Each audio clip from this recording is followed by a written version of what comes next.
ये कहानी है एक ऐसे घर की जहां सर्दी कम थी पर तकरार ज्यादा। गांव में कड़कड़ाती सर्दी पड़ रही थी। अलाव जल रहे थे, लोग रजाई में दुबके बैठे थे, पर सास और बहू बस मौका मिलते ही भिड़ जाती थीं। सुबह के 5:30 बजे। बहू अभी नींद में थी और सास हाथ में लाठी लेकर बोली, बहू उठ, ठंड हो रही है, जल्दी चूल्हा जलाकर चाय बना। बहू ने रजाई में और घुसते हुए कहा, अम्मा जी, इतनी ठंड में चूल्हा जलाऊंगी तो हाथ जम जाएंगे, थोड़ा धूप निकलने दो। बस फिर क्या था, शुरू हो गई सर्दी की राड़। सास बोली, हमारे टाइम में बहुएं सूरज से पहले उठती थीं, तुम्हें तो बस आराम ही आराम चाहिए। बहू भी पीछे रहने वालों में से नहीं थी, बोली, आपके टाइम में सर्दी भी कुछ शर्माती होगी, आज की सर्दी तो हड्डी तक जमा देती है। इस घर में ये पहली बार नहीं, हर रोज ऐसे ही गूंजता था। थोड़ी देर बाद ससुर जी आए। बोले, अरे दोनों शेरनियों, लड़ाई छोड़ो, पहले चाय पिला दीजिए। बहू ने गुस्से में चूल्हा जलाया, धुआं सीधा सास की तरफ गया। सास खांसते हुए बोली, जानबूझकर कर रही है। बहू बोली, नहीं अम्मा जी, ये धुआं भी आपकी तरह जिद्दी है, जहाँ नहीं जाना चाहिए वहीं जाता है। पूरा आंगन हंसी से गूंज गया। फिर दोपहर हुई, सर्दी बढ़ी। सास ने कहा, बहू, सब्जी में बहुत ज्यादा नमक कम है। बहू बोली, अम्मा जी, आपको सर्दी में सब कुछ कम ही लगता है, धूप कम, गर्मी कम और अब नमक भी कम। शाम को दोनों फिर अलाव के पास बैठीं। पड़ोसी बोले, भाभी, आज झगड़ा नहीं हुआ? सास और बहू एक दूसरे को देख हंस पड़ीं। सास बोली, अरे क्या करें, झगड़े से ही तो ठंड कम लगती है। बहू बोली, हाँ, हमारी रार नहीं होगी तो मजा कैसे आएगा। और दोनों एक ही रजाई में साथ बैठकर मूंगफली खाने लगीं। ये झगड़े प्यार के थे, जैसे बिना नमक की दाल फीकी, वैसे बिना नोकझोंक का रिश्ता अधूरा।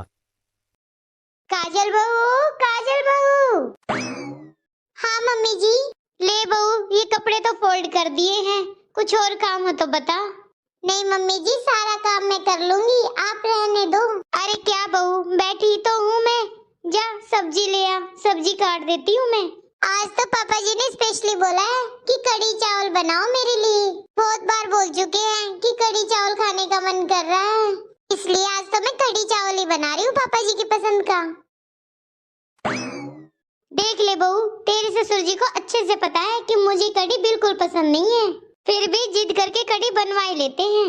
कोई नहीं मम्मी जी, वैसे भी बहुत दिन हो गए थे कढ़ी बने हुए, मेरा भी थोड़ा सा मन कर रहा था पापा जी के साथ साथ।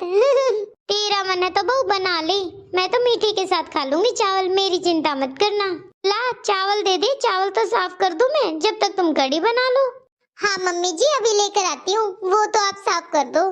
ठीक है मम्मी जी, मैं लेकर आती हूँ। अरे ये कपड़े तो ले जा। एक मिनट मम्मी जी, रसोई में थोड़ा काम है, वो करके फिर ये कपड़े रख दूंगी। कमला, अरे हाँ जीजी, यही हूँ, आ जाओ अंदर। जीजी बैठ जाओ।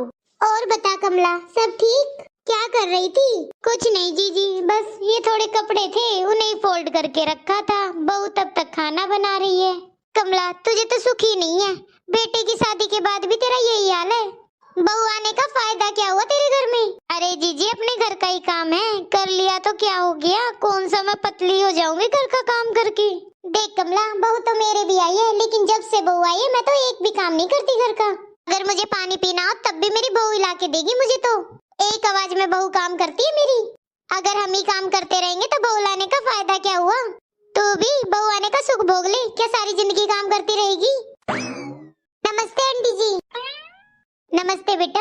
मम्मी जी, लाओ कपड़े दे दो, मैं अंदर रख देती हूँ। अरे बहू, अब तो काम मत कराया कर अपनी सास से, उसे भी लगे कि उसके घर बहू आई है। बहू, तुम भी अपनी सास की अच्छाई का पूरा फायदा उठा रही हो। लेकिन आंटी जी। काजल बहू, ये कपड़े अंदर रख दो, जाकर 2 कप चाय बना कर लाओ, मैं तुम्हारी आंटी जी से बात कर लेती हूँ तब तक। ठीक है मम्मी जी। क्या कमला, ना तो खुद बहू को डांटती है ना मुझे कहने देती है कुछ। क्या कहने देती जीजी, मेरी बहू बहुत अच्छी है, मेरे पूरे परिवार का और हमारा बहुत अच्छे से ध्यान रखती है बहू। पीछे पड़ने से होगा क्या, उल्टा मुझे बुरा समझने लगेगी, हमारे रिश्ते में तनाव होगा जीजी। और दूसरी बात, मेरे काम करने से मेरा शरीर ठीक रहेगा और उसका काम हल्का हो जाएगा। और मैं इस घर में कोई काम वाली नहीं लेके आई, लक्ष्मी लेके आई हूँ, घर की बहू लेकर आई हूँ। मैं ही बहू को बेटी नहीं समझूंगी तो मैं कहाँ से उम्मीद रखूँ कि वो मुझे अपनी माँ समझे। दोस्तों, अगर आप मेरी बात से सहमत हैं तो कमेंट में अपनी राय दें।